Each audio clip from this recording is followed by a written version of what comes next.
Hello students, ये अपन ने दो क्वेश्चंस हल किए केवल अभी प्रश्नावली 1.2 के। काफी बड़े बड़े हैं। 1.2 के दूसरे में भी कई पॉइंट्स थे। ठीक है, अब देखें तीसरे क्वेश्चन का हल। तीसरा चौथा लगभग लगभग सेम है, तो इसको कैसे हल करेंगे। एफ एक्स बराबर, ये मोड नहीं है, ये ऐसे बॉक्स में बना हुआ एक्स है। इसको कहते हैं महत्तम पूर्णांक फलन, greatest integer function. Greatest integer function क्या होता है, हमने 11th में भी एक बार पढ़ा है। जरा इसके बारे में एक बार आपको समझा दूं। बॉक्स में यदि कोई x है, इसकी क्या वैल्यू निकलती है, ग्रेटेस्ट इंटीजर फंक्शन, जहां फलन r टू r है, माइनस में हो सकता है, प्लस में हो सकता है। तो जैसे यदि इसकी जगह हम रखें 2.23, x की वैल्यू ही लेते हैं क्योंकि r है तो ले सकते हैं 2.23। तो इसका मतलब जो निकल के सामने आएगा वो आएगा 2, क्योंकि 2.23 इससे जस्ट पहला इंटीजर, नाम तो है ग्रेटेस्ट इंटीजर, महत्तम, तो इससे बड़ा फलन नहीं आएगा, ध्यान रखना। उससे छोटा जो भी पूर्णांक होगा, तो 2.23 से छोटा कौन सा है पूर्णांक। जैसे और भी देख लेते हैं, 3.75। अब आपको दिखने में तो 4 के आसपास लग रहा है, 3.25 है, लेकिन आंसर केवल 3 देगा। मान लो यदि माइनस में हो, माइनस 5.45 ऐसा दे रखा है, तो अब इसका क्या आंसर आएगा। तो आप कहीं -5 लिख दो, नहीं, -6। अब यहां क्यों बढ़ गया, आपको ऐसा लगा। ये बढ़ नहीं गया, दरअसल संख्या रेखा बनाते हैं। पहले मैं इसको समझा रहा हूं आपको, फिर चीजें समझ आ जाएंगी। एक संख्या रेखा बनाई, ये 0 है, ये -इन्फिनिटी है, ये इन्फिनिटी है। पॉजिटिव नंबर आप देखो 1 2 3, यहां देखिए -1 -2 -3। मैं इसको 5 पॉइंट ना करके 2 पॉइंट ही कर देता, तो आंसर 3 आ जाएगा, तो क्या समझाने में आसान हो जाएगा। तो देखें जरा, जैसे 2.23 कहां होगा, 2.23 समथिंग यहां होगा, तो इससे पहले पूर्णांक कौन सा है, 2 आंसर। 3.75 कहां होगा, लगभग 4 के आसपास, यहां पे जाके आएगा। जा तो 4 के आसपास रहा है, लेकिन इससे जस्ट पहले इंटीजर कौन सा है, 3, तो 3 आंसर है। ऐसे -2.5, तो -2.5 और यहां लगभग यहां होगा, तो इससे जस्ट पहले कौन सा इंटीजर है, -3, ये आंसर। इसी को कहते हैं ग्रेटेस्ट इंटीजर फंक्शन। ठीक है, तो जैसे इसमें ना तो एक एक ये ना अच्छा देखे, तो आप यहां देखो कि इधर भी r बना लेते हैं और इधर भी r बना लेते हैं, और ये r टू r है, तो r में तो इसका मतलब पॉइंट की, माइनस की, सब सारी संख्या आ गई। तो मैं यहां ऐसे बना 1.23 1.75 -3.05 -3.95 ऐसा कुछ बना दिया मान। तो इस 1.23 का कनेक्शन भी 1 के साथ ही होगा और इसका कनेक्शन भी 1 के साथ ही होगा। क्यों, इसका भी ग्रेटेस्ट इंटीजर फंक्शन 1 आएगा, इसका भी ग्रेटेस्ट इंटीजर फंक्शन 1 आएगा। ऐसे इन दोनों का ग्रेटेस्ट इंटीजर फंक्शन 2 3 -4 -5, इसका -4 के साथ में कनेक्शन आएगा और इसका भी -4 के साथ में ही कनेक्शन। तो आप देख रहे हो एक एक ही तो बिल्कुल भी नहीं है ना। तो अब क्या इसको fx1 fx2 मान के हम प्रूव कर सकते हैं क्या, तो वो इसलिए नहीं कर सकते क्योंकि x इस फलन को परिभाषित करना थोड़ा टिपिकल काम है। आप परिभाषित कैसे करोगे पॉइंट में, तो यहाँ एक है कि कैसे नहीं है, किस हिसाब से लिखना है, तो वो देखें। ऐसा एक डायग्राम क्रिएट करेंगे, हमने महत्तम पूर्णांक फलन, तो हम ऐसे लिखेंगे, चूंकि ये बॉक्स में जो x लिखा हुआ है, ब्रैकेट ऑफ x महत्तम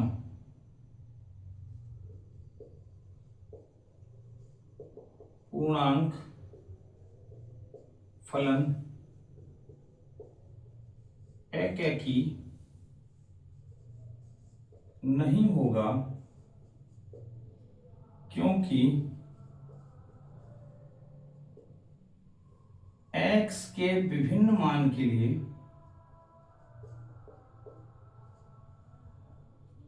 विभिन्न मानों के लिए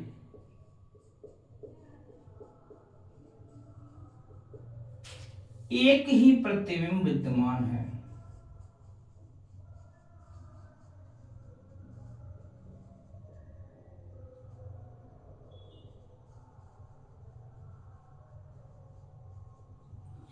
ये 1.23 लिया है मैंने, तो क्योंकि R है, इधर R में तो कुछ भी ले सकता हूं, या 1.35 लेंगे वो भी एक से जाके कनेक्ट होगा, 1.63 लेंगे वो भी एक से जाके कनेक्ट होगा। तो मतलब कई मानों के लिए ये 1 ही 1 जा रहा है।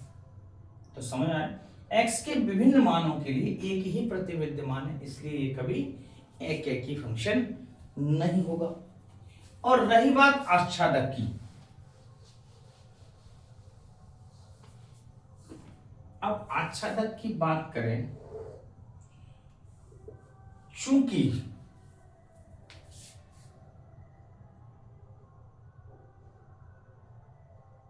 ये ब्रैकेट ऑफ x हमेशा एक पूर्णांक मान प्रदान करता है,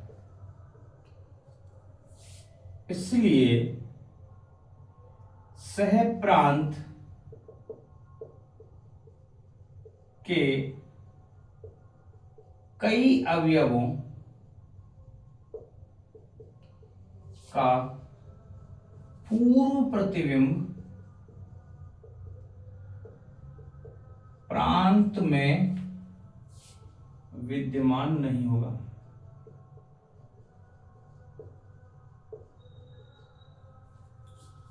प्रांत में पूर्व प्रतिबिंब विद्यमान नहीं होगा। समझो, जैसे ये 2 है, अब यहां तो मैंने सारे पूर्णांक बनाए हैं। अब मान लो मैंने यहां लिख दिया -5.75, ये लिख दिया, ये वैल्यू तो कभी इधर होगी नहीं, क्योंकि पूर्णांक वैल्यू तो आ जाएगी, 5 आ जाएगा, 4 आ जाएगा, 3 आ जाएगा, लेकिन पॉइंट में 2.37 एक तो कभी मान आएगा ही नहीं। और जबकि यहाँ R है तो ये वैल्यू तो इसमें पड़ी है, तो ऐसे कई वैल्यू मान बच जाएंगे जिनका पूर्व प्रतिबिंब प्रांत में विद्यमान नहीं होगा। अतः उक्त फलन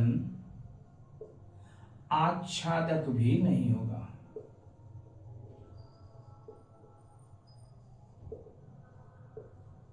ठीक है, इसको ऐसे लिखना पड़ेगा।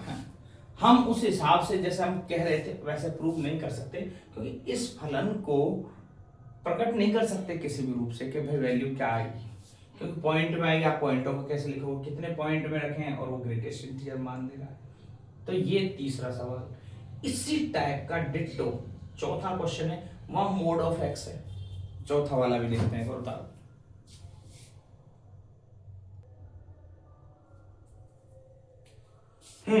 चौथा सवाल देखें जरा। सिद्ध कीजिए f(x) मोड ऑफ x द्वारा प्रदत्त मापांक फलन, इसको हिंदी में मापांक फलन, mod of x r to r से r रियल नंबर से रियल नंबर में परिभाषित है, न तो एकैकी और न ही आच्छादक है। जरा इसको देखें, क्योंकि इसको तो परिभाषित कर सकते हैं। मापांक जो अपने महत्तम पूर्णांक फलन था उसको परिभाषित नहीं कर सकते, मतलब यदि वो मोड ऐसे ब्रैकेट में x लिखा है तो इसका क्या सॉल्यूशन लिखोगे आप आगे, ब्रैकेट x, इसका मीनिंग जानते हैं हम, कोई पॉइंट में है तो उसको इंटीजर दे देगा, लेकिन इसको फलन को परिभाषित नहीं कर सकते। लेकिन इस फलन को परिभाषित किया जा सकता है, कैसे? तो f(x) को हम जानते हैं mode of x। Mode of x का मीनिंग ये होता है कि x का मान पॉजिटिव, f(x) बराबर x पॉजिटिव कब? जब x इज ग्रेटर और इक्वल टू 0, यदि 0 से बड़ा मान लें या 0 लें तो x पॉजिटिव वैल्यू रखेंगे, और यदि हम x की वैल्यू नेगेटिव लेने जा रहे हैं, 0 से कम लेके जा रहे हैं, तो फिर हम -x मान रखेंगे। बस ये इतना हमें पता होना चाहिए। ठीक है, बात समझ में आ रही है? तो जैसे अब कोई भी x1 x2 हम मान के यहां चल सकते हैं कि माना x1 x2, लेकिन मैं डायरेक्ट आपको इसमें समझा देता हूं, वो ज्यादा सही रहेगा, नहीं तो फिर वैसे भी करेंगे। तो जैसे एक एक ही के लिए मैं आपको बना के बताता हूं, फिर प्रूव करके बताएंगे। ये real number two real number है, तो रियल नंबर में पॉजिटिव भी संख्या है, नेगेटिव भी संख्या है, रूट्स भी हैं, सारे हैं। हमें पता है ये फलन नेगेटिव और पॉजिटिव पर काम करता है, क्योंकि पॉजिटिव वाली संख्या को पॉजिटिव बना देता है, नेगेटिव संख्या को भी पॉजिटिव बना देता है। तो मान लो मैं यहाँ -1, 1, -2, 2 ये वैल्यू रखूं, और यहां पर देखो -1, 1, 2, -2, 3, -4, रूट कुछ भी हो सकती है, रूट इधर भी ले लेते हैं, क्योंकि यहां भी आ रहा है, यहां भी आ रहा है, रूट की भी संख्या होंगी, माइनस भी होंगी, पॉजिटिव भी होंगी, सब होंगी। तो यदि मैं -1 इसमें रखता हूं तो उसका प्रतिबिंब भी 1 ही बनेगा। ठीक है, और जब मैं 1 रखता हूं, 1 मान रखता हूं, तब उसका प्रतिबिंब भी 1 ही आ रहा है। तो इसका मतलब ये एक ही फलन कैसे हो सकता है? बोलो, बात कुछ क्लियर समझ आ रही है या नहीं? अब इसको मैथमेटिकल वे में कैसे हल कर सकते हैं, ठीक है? तो अभी करते हैं इसको मैथमेटिकल वे में, ये तो आपको समझ आएगा। रही बात आज तक की, वो ही बता देता हूँ। इससे तो ये पता चल रहा है, जैसे -2 वैल्यू रखूंगा मैं, -2 का मान भी 2 ही निकाल के देगा, +2 का मान भी 2 ही देगा, बहु एक ही फलन है, साफ दिख रहा है। लेकिन एक चीज देखी, माइनस का 2 मान कभी नहीं आ पाएगा, माइनस का 1 मान कभी नहीं आ पाएगा, तो ये तो खाली रह जाएंगे ना, इसलिए फलन कभी आच्छादक भी नहीं होगा। ठीक है, तो कई वैल्यूज के लिए इसमें पूर्व प्रतिविद्यमान नहीं होगा, पर चूंकि इस फलन को परिभाषित कर सकते हैं अपन ऐसे, तो यहां इसमें लिखा जा सकता है एक ही के लिए। एक ही फलन कैसे चेक करें भाई? एक ही फंक्शन माना f(x1) बराबर f(x2), इन दोनों को बराबर मान लें, 2 वैल्यू ले लेते हैं और दोनों को मैंने बराबर मान लिया। तो f(x1) तो हो जाएगा mode of x1, f(x2) mode of x2। लेकिन मैं यदि मोड हटाऊं दोनों का, तो आपको पता है प्लस माइनस यहां लगाए, प्लस माइनस, इसका मतलब है x1 बराबर ±x2 आएगा। और आपको सर यहां मोड हटाया आपने तो प्लस माइनस तो यहां भी आना चाहिए कायदे से, तो चलो यहां भी मान लो आपके हिसाब से। बाकी ये है कि अपन हटाते कैसे हैं, कैसे पक्षांतर, स्क्वायर आता है तो इधर प्लस माइनस नहीं आता ना, उधर ही आता है, क्योंकि हम उस घात का पक्षांतरण कर रहे हैं। तो जब मोड हटाएंगे तो मोड हटाएंगे या तो दोनों साइड में प्लस माइनस लगाओगे तो इधर की माइनस की संख्या हो सकती है, इधर प्लस की हो सकती है, बराबर कैसे होंगे वाला। यहां भी देखोगे तो x1 और प्लस माइनस, तो इस x1 प्लस के भी बराबर है और माइनस के भी बराबर है, इसका मतलब ये बराबर नहीं है भाई दोनों। x1 बराबर x2 आना चाहिए था, प्लस माइनस x2 नहीं। इस एक की वैल्यू 2 के बराबर आ रही है, इसका मतलब एक की फलन नहीं है। तो यहां चूंकि बराबर नहीं है, अतः फलन एक ही नहीं है। और जब भी चीज नहीं आएगी तो एक काउंटर एग्जांपल देना पड़ेगा आपको। तो कैसे? तो एग्जांपल लिखेंगे, x बराबर -1 और x बराबर 1 पर एक ही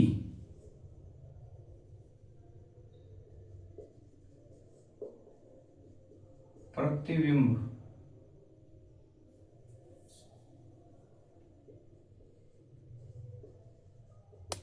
विद्यमान है।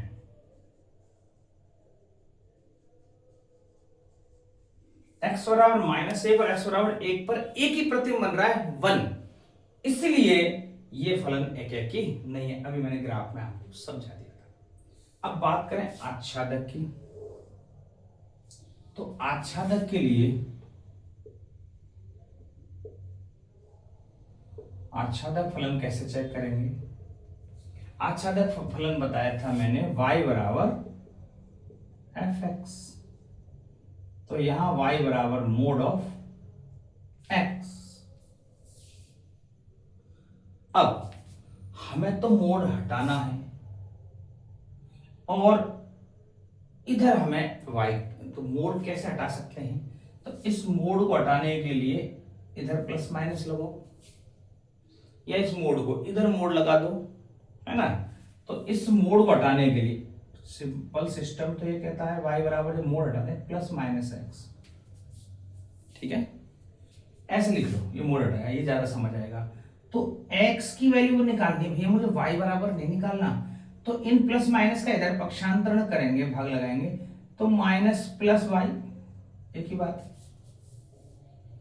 माइनस प्लस बोलो या प्लस माइनस बोलो, मैंने आपको समझाने के लिए माइनस प्लस लिखा है। तो इन चिन्हों का इधर पक्षांतरण होगा, भाग डिवाइड में लगेंगे तो माइनस प्लस आ जाएगा। तो मतलब y का हम कोई मान रखें, y का कोई भी मान रखें, तो क्या x में मौजूद होगा? देखो जहां x तो R है, कोई भी वैल्यू रखेंगे हम हमेशा, यदि मैंने y कोई नेगेटिव रख दी तब भी ये पॉजिटिव बन जाएगा, और पॉजिटिव रख दी फिर भी ये नेगेटिव बन जाएगा। मतलब कई मानों के लिए इसका पूर्व प्रतिबिंब विद्यमान नहीं है। तो मैं क्या लिखूं? y के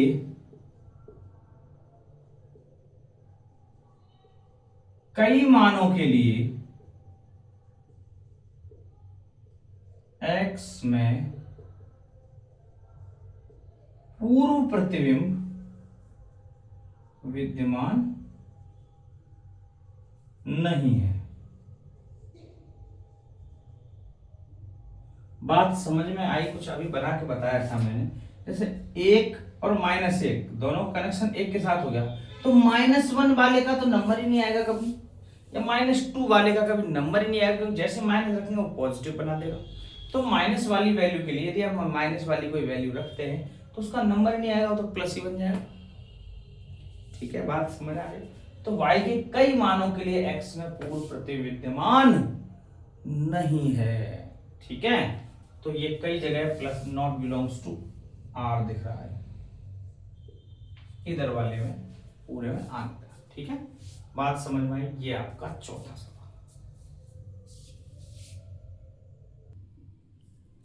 ये पांचवा सवाल देखें, सेम डिट्टो अभी मोड वाला किया जो हमने, सेम वही सवाल। यहाँ r से r में फलन परिभाषित है, तो इसके लिए अपन वो बना ही लेते हैं। ठीक है, डायग्राम ज्यादा समझ आएगी चीजें। यहाँ r है, इधर भी r है, और ये फलन ऐसे परिभाषित है f, जहां ये x की वैल्यू है और ये y की वैल्यू है। तो x में r में माइनस का मान, प्लस का मान, रूट वाला मान, है जीरो, खूब सारी सब चीज आ सकती है। इधर भी माइनस की कोई भी वैल्यू है आप रखो, प्लस का मान है ना, कहीं भी कुछ भी रखें, जीरो, रूट का मान, क्योंकि आर है, सब कुछ हो सकता है यहाँ। बात समझ आई? यार तो जरा देखो फलन क्या कह रहा है, एफ एक्स। जब जीरो से बड़ा कोई मान ले रहे एक्स का, कोई भी जीरो से बड़ा कोई मान ले रहे हैं, तो उस समय एफ एक्स का मान 1 है, फिक्स। तो जीरो से बड़े तो बहुत है भाई, रूट 3 भी जीरो से बड़ा है, और 2 भी 0 से बड़ा है, और इन दोनों का एक ही प्रतिबिंब दिखेगा ए। रूट 3 0 से बड़ा है या नहीं है, तो 1.73 समथिंग वैल्यू आती है। तो ऐसा बोला 0 से बड़े किसी भी x मान के लिए वैल्यू 1 आएगी। तो ये तो एक ही फंक्शन तो नहीं लग रहा भाई, मैं तो 2 ही बनाए, बहुत सारे आएंगे, सबका मान एक ही है। 3 4 5 6 8 9 10 जो भी लेंगे सब एक से जाके कनेक्ट हो रहे हैं। 0 से छोटे मान के लिए, 0 से छोटा मान, 0 से छोटा मान -1 है, -5 भी है, -6 भी है। तो 0 से छोटा मान -1, इसका कनेक्शन -1 के साथ, इसका भी कनेक्शन -1 के साथ, इसका भी कनेक्शन -1 के साथ, मतलब -1 और 1 है। बाकी के तो जब x खुद 0 है, 0 है तो 0 से कनेक्टेड हो गए। तो 0 -1 और 1 से ही कनेक्शन है, बाकी किसी से कनेक्शन नहीं है। तो हम ये फलन कैसे चेक करेंगे? एक ही फलन,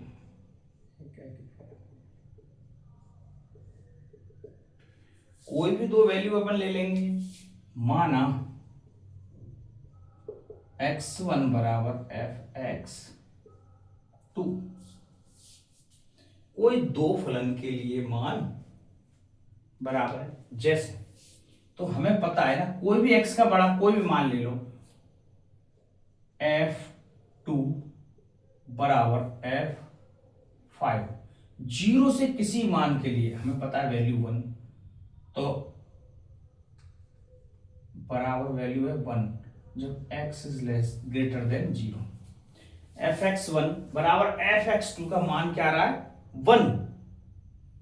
क्यों? जब 0 से x का मान बड़ा है। तो मैंने f2 ले लिया, f2 का मान भी बनाएगा, f5 का मान भी 1 ही आएगा, लेकिन ये 2 और 5 तो बराबर नहीं है ना भाई। x1 बराबर x2 आना चाहिए था, इन दोनों की वैल्यू तो बराबर है, लेकिन x1 x2 बराबर नहीं है, अतः फलन एक के नहीं।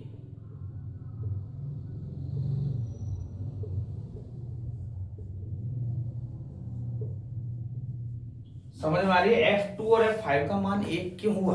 क्योंकि ऐसा बोला है 0 से बड़े किसी भी मान के लिए, 0 से बड़ा 1 2 3 4 5 6 कुछ भी रख दो f वाली, यहाँ x वाली जगह, हर स्थिति में वैल्यू 1 ही आनी है। तो इसका मान भी 1, इसका मान भी 1, लेकिन हमें पता है x1 बराबर x2 आना चाहिए, तो x1 तो 2 है, x2 5 है, ये तो बराबर नहीं है, तो इसका मतलब फलन एक है कि नहीं है। बात समझ आ गई? कैसे? उदाहरण आपको पता है, इसी के लिए तो f2 और f5 पर फलन का मान 1 प्राप्त हो रहा है, ठीक है, 2 वैल्यू पर। तो हमने जो दे रखा है इसलिए उदाहरण इसमें देने की जरूरत नहीं है। आच्छादक फलन के लिए क्या करें? तो हमें पता है ये -1 और 0, केवल ये ही मान आ रहे हैं, बाकी की तो कोई वैल्यू ही नहीं आ रही कहीं भी। तो fx बराबर हम क्या देखेंगे? चूंकि सहप्रांत बिलोंग्स टू R है, सहप्रांत R से बिलोंग कर रहा है, लेकिन -1 0 और 1 के अतिरिक्त किसी भी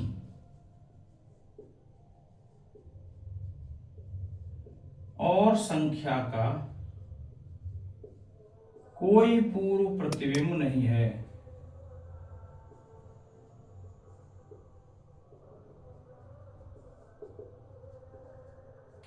देखो जरा ऐसा, या -1 1 और 0 दिख रहे, इनके तो प्रतिबिंब दिख रहे हैं भाई खूब सारे, लेकिन इसके अलावा यदि कोई संख्या लिख दूं 3 4 5 कुछ भी, ये तो हमेशा खाली रहेंगी। इनके अलावा कोई, जबकि यहाँ तो R लिख रहा है, R में तो बहुत सारी संख्या होती हैं, केवल ये 3 ही कनेक्टेड होंगी, 1 0 -1, इसके अलावा दूसरी कोई संख्या कनेक्टेड नहीं। अतः सहप्रांत, क्योंकि सहप्रांत बिलोंग्स R कर रहा है, लेकिन -1 0 1 के अतिरिक्त किसी भी और संख्या का कोई पूर्व प्रतिबिंब विद्यमान नहीं है, अतः फलन आच्छादक भी नहीं है।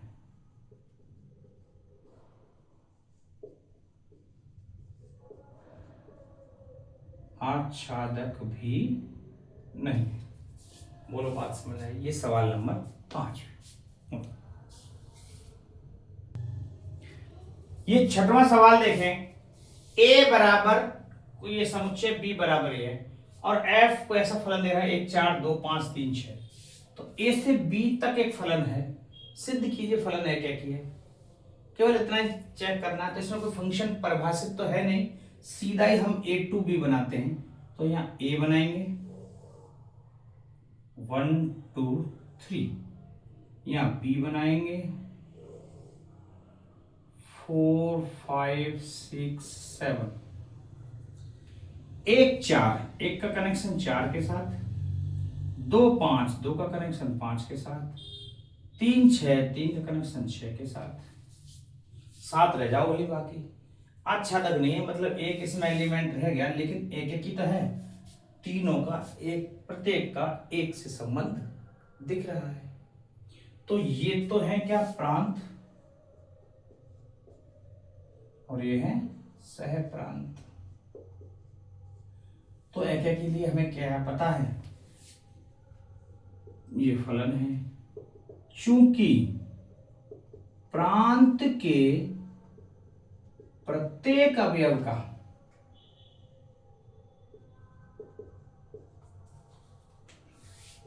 केवल एक ही प्रतिबिंब विद्यमान है,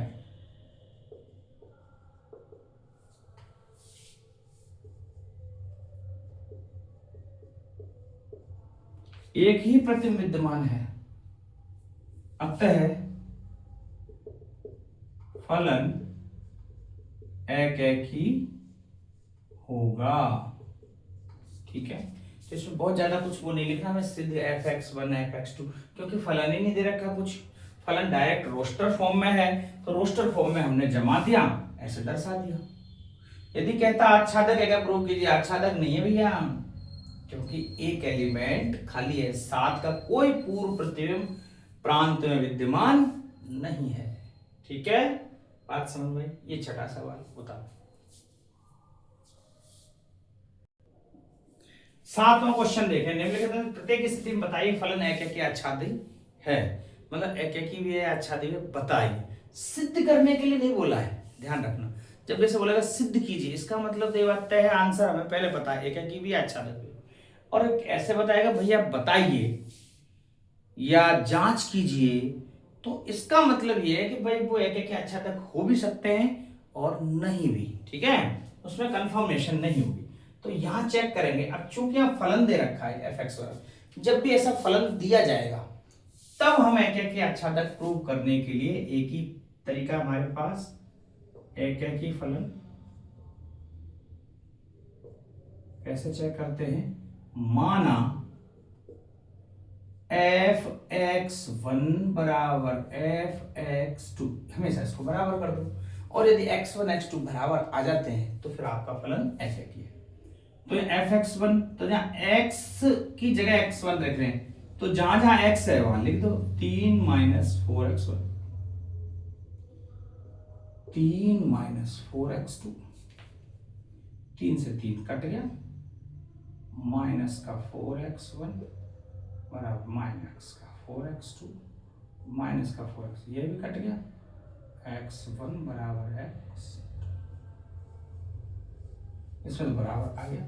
इसका मतलब फलन एक ही है।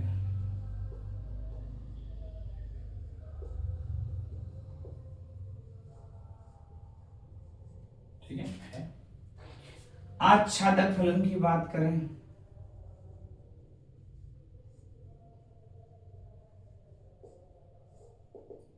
तो क्या बताया था, y बराबर fx मानना है, y बराबर fx। तो इसका मतलब y बराबर fx का मान है 3 - 4x। अब x की वैल्यू के रूप में लाना है, इस 4x को इधर लाएंगे, 4x बराबर 3 - y, x बराबर 3 - y बटे 4। अब y का कोई भी मान रखो, कोई भी, और इसमें इधर डोमेन में प्राप्त हो जाए। तो जैसे y लेंगे कहां से, देखो इधर भी आ रहा है और इधर भी आ रहा है, कोई भी वैल्यू ले सकते हो r। तो 0 माइनस प्लस कुछ भी मान लोगे, माइनस की लोगे प्लस हो जाएगा, बटे जो भी आएगा। यहाँ जो x की वैल्यू आ रही है वो भी r में ही प्राप्त हो जाएगी, बिलोंग्स टू r। जो भी मान आएगा वो r में बिलोंग्स हो जाएगा। ऐसी कोई वैल्यू नहीं लग रही कि इसमें रख दें और ये r में नहीं आए, रियल नंबर का पार्ट नहीं हो, तो फिर हम कह सकते थे। लेकिन ये तो पूरा पूरा रियल नंबर प्राप्त हो रहा है, तो हो रहा है, तो इसका मतलब हम कह सकते हैं अतः फलन आच्छादित।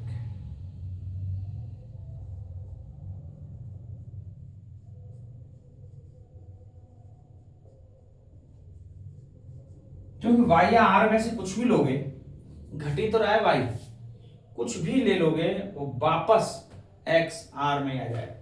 इसको देख लो जरा, यहां भी वही तरीका, एक ही फलन प्रूव कर रहे हैं हम, एक ही फलन। तो उसके लिए हमें पता है क्या करेंगे, माना f(x1) बराबर f(x2) और यहाँ 1 की जगह 1 प्लस x1 का स्क्वायर, 1 प्लस x2 का स्क्वायर, 1 से 1 कटा, x1 का स्क्वायर बराबर x2 का स्क्वायर। तो x1 बराबर, चूंकि यहां भी r है तो प्लस वाली भी संख्या है, माइनस वाली भी है, तो उस x2 का जो मान आएगा वो आएगा प्लस माइनस x2, जो कि x के बराबर नहीं है। भाई प्लस माइनस दोनों x के बराबर कैसे हो जाएंगे, ठीक है। तो यहां कह सकते हैं अतः फलन एक ही नहीं है। अब इसके लिए एग्जाम्पल देना पड़ेगा, भाई एक क्यों नहीं है। तो एग्जाम्पल देखो, माना एक संख्या कोई माइनस की ले लें और एक प्लस की ले लें, दोनों ही स्थिति में एक ही वैल्यू प्राप्त होगी। जैसे x बराबर -1 व x बराबर 1 पर, दोनों पर, तो f(x) का मान दोनों स्थिति में 2 प्राप्त होता है।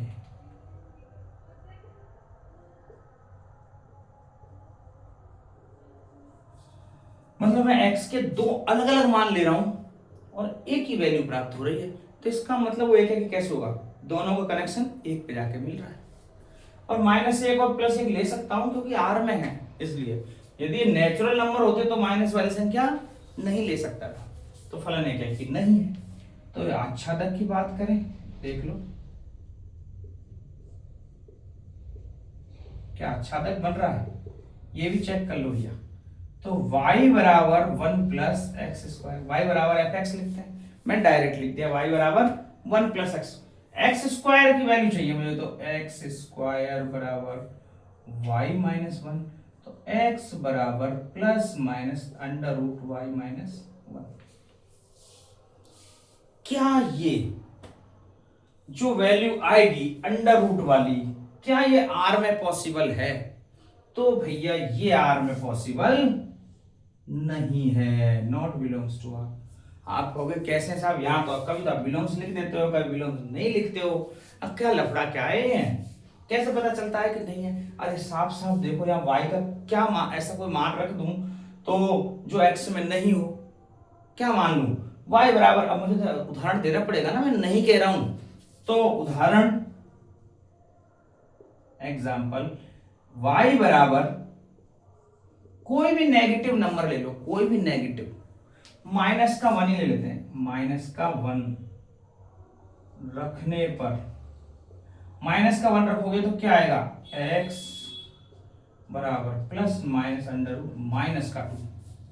y -1 रखा तो -1 और -1 माइनस का 2, और माइनस का 2 अंडर रूट में, ये तो काल्पनिक संख्या होती है भैया, रियल नंबर कहां है? तो बराबर नहीं, गलत काट रहा हूं,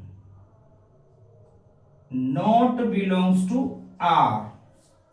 ये तो आर में हो ही नहीं सकता ना, माइनस का रूट टू कैसे आर में संभव होगा भला, रियल नंबर होता ही नहीं है माइनस का रूट टू, तो काल्पनिक संख्या होती है। अतः आप लिखेंगे फलन आच्छादक नहीं है, अतः फलन आच्छादक नहीं है। ठीक है, बोलो बात समझ बैठी कि नहीं? चलो बताओ।